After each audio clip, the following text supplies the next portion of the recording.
All right, when you see 237 films of 2022, it's impossible to just tell you guys the top 10. I'm giving you the top 25 to 11 right now. And let's just say there's some great movies on this list.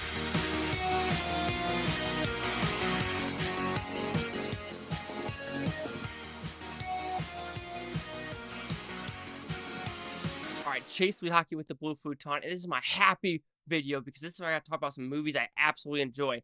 I'm going to talk about my 25 to 11. Before I do that, I'm giving you some couple honorable mentions because I can. Only three of them I'm giving you. The Good Nurse, I think it's a great movie. Also, Decision to Leave, almost made it, but another great movie from South Korea.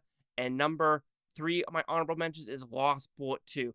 I'm shocked on how much fun I had from this French sequel from The Lost Bullet on Netflix. Seriously, if you want to watch some awesome car chases and awesome car stunts, watch Lost Bullet 2. Seriously, you will not be disappointed. All right, let's get into my top 25 now. Number 25 is The Outfit. This movie came out of nowhere, and I believe it came out in March. No one saw it in theaters. I did. Mark Rylance is in it. It's about like 1930s gangster drama in Chicago. Awesome twists and turns in this film. It is filmed so pristinely. It is filmed in a suit shop, and it is awesome. All the acting is great. All the twists and turns is great. Even though you can find it the end a little bit predictable, but still, it was filmed in such a way that it is such a good movie. Great directing, witty writing, and I highly recommend watching The Outfit. And yes, I do own that one.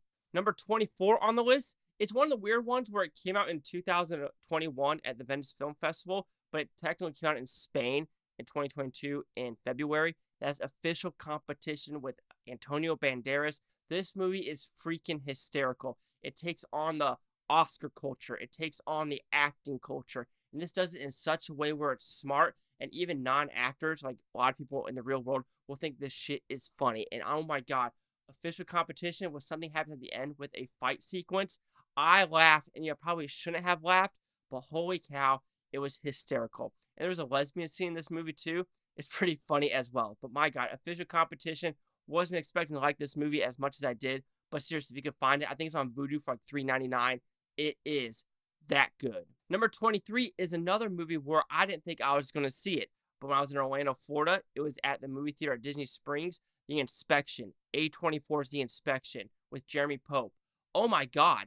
This one, like I said, I was scared to go into it. I was like, this is going to be an anti-military movie. This is what they're going for with the Marines. It wasn't that whatsoever. It was about the director's real-life struggle in New Jersey, drugs, homelessness, but going into the Marines and what the Marines has done to him, which actually gave him a career to be in Hollywood if you want to look at that trajectory. But how it was made, the story itself, I was not expected to be this entertained, this engaged in this story. Oh my god, The Inspection. I wish I have the director's name with me right now, but seriously, you did a fantastic job with this one, and I wish this actually got more theaters than like 132 in America alone. Number 22 is another A24 film, Marcel the Shell with Shoes On. This is a movie I just watched a couple days ago, and oh my gosh, it took my heart away. I was like, this is adorable. I love this film. It's unique, it's different, it's fun. And honestly, if I was an Oscar voter, this would be my number one animated film of 2022. People are saying, what? Not Pinocchio?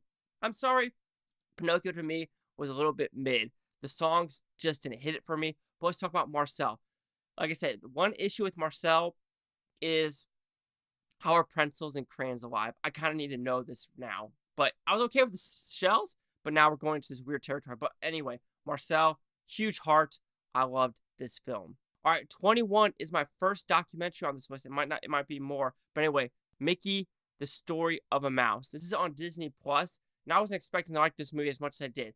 This was a huge spectrum of Walt Disney from the 30s to Disney today as a corporation, going through the ups and downs of the Disney Corporation. This didn't pull any punches. It talked bad about the Walt Disney Company of maybe suing random daycare centers for wanting to draw Disney. So this went into that route. Like I said, I'm a Disney fanboy. People say, oh, Disney now. No, I still love the old cartoons from the 30s and 40s and 50s. I really do. I love me some Donald Duck. And so this did hit the heartstrings. And like I said, some of these might be biased. And this one might be biased. and I don't care. It's my list. All right, number 20. I am shocked it is this high on the list. Puss in Boots. Even though Puss in Boots is rated higher, I would still have Marcel win the Academy Award for doing something different. But with just enjoyability of the story with Puss in Boots, The Last Wish, what the heck? Seriously, great voice acting. Again, another movie on the list with Antonio Banderas and Salma Hayek. Holy cow, Salma Hayek, this is your year apparently. I mean, the werewolf symbolizing death. You have Goldilocks and the Three Bears. You have the dog who is hysterical. This movie should not have been as good as it was. This is better than any Disney movie that came out this year. Hands down, bar none. This is better than any of the Shrek films. Yes, I'm willing to say that. Puss in Boots: The Last Wish is DreamWorks' best since How to Train Your Dragon. Hands down. And I'm glad this week it is doing a lot better in the theaters. All right, number 19 is a movie that a lot of people haven't seen. And even though people might say it's an alright film, I thought it was way too unique to not put on the list.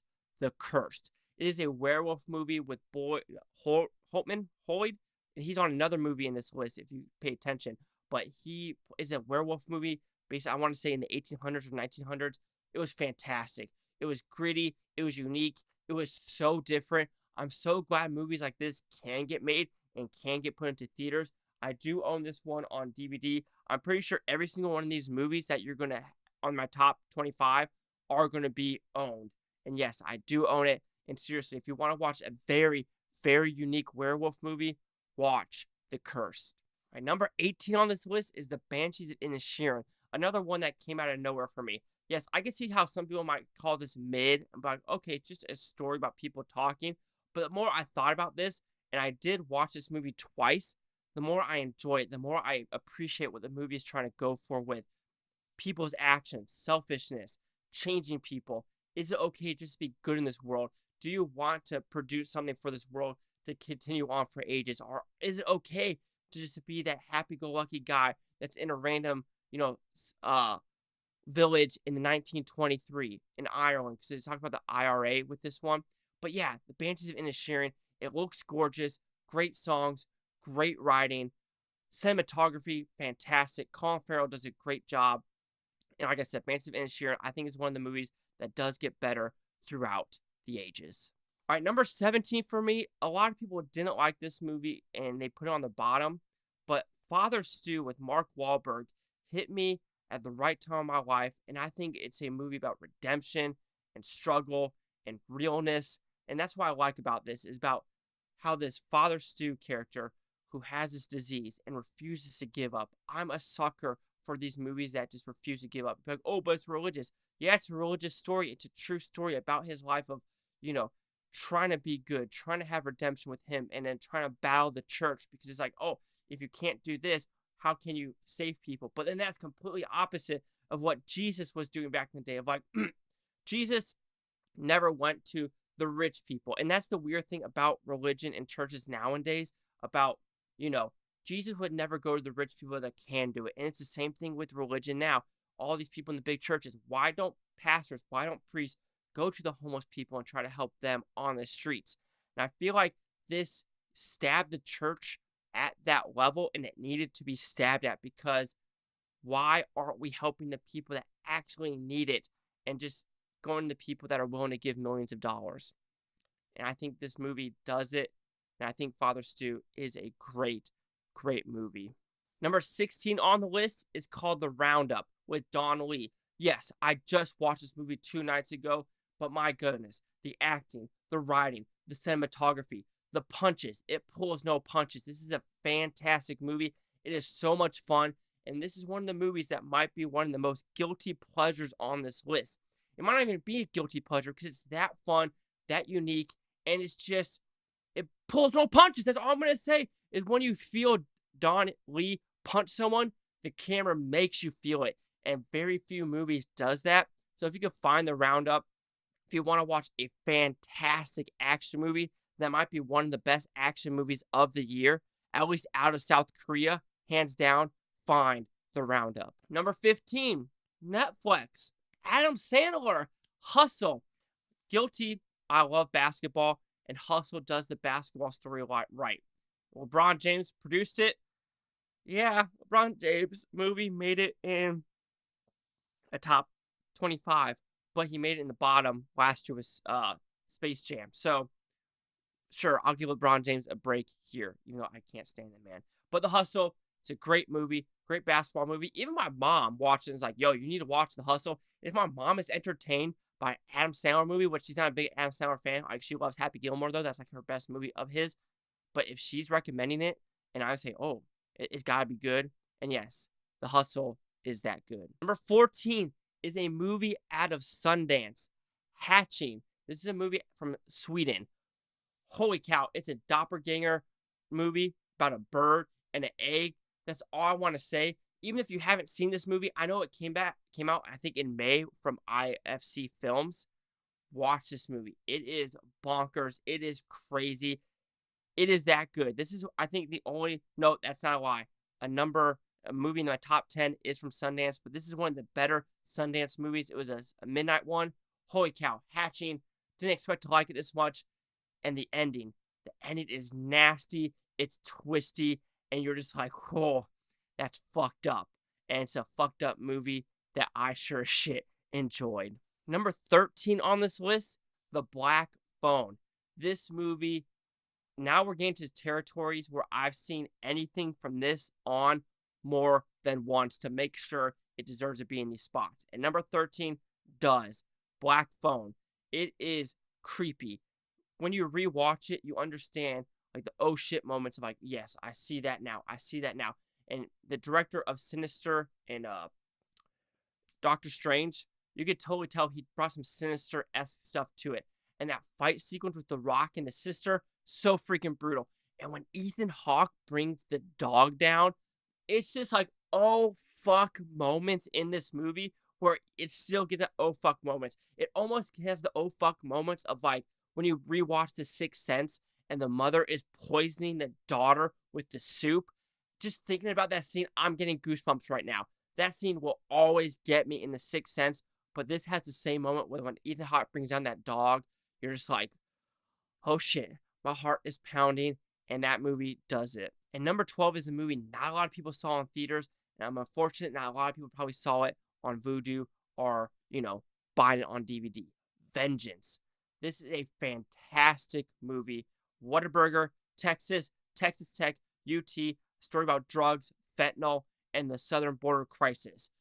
And it talks about how America as a whole is like, you could be from New York, you could be from Texas, have different life, but have the same struggles, but knowing that this whole cell phone culture and things like that need to stop. Vengeance was written so smoothly, so smart, and like I said, I've seen this multiple times as well. Ashton Kutcher, fantastic job. This movie is great.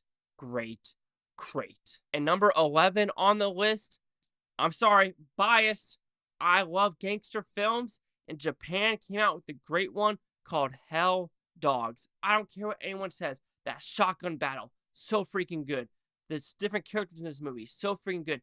I'm a sucker for close combat action with knives, ballsiness. This movie has the balls. Yes, you could say it's done before with like the cop infantry and the Yakuza, killing random people in the different families. I don't care. I'm a sucker for revenge, sucker for good, heartfelt stories, and sucker for good gangster dramas. And this one did it completely. I needed to burp, but I held it in. That's why I look awkward. That is my 25 to 11 for best movies of 2022. And now let's get into the top 10. Chase out with the Blue Futon. Like, comment, subscribe. Let me know what you think is Blue Futonopia. You Blue Futonians, think about having a great day.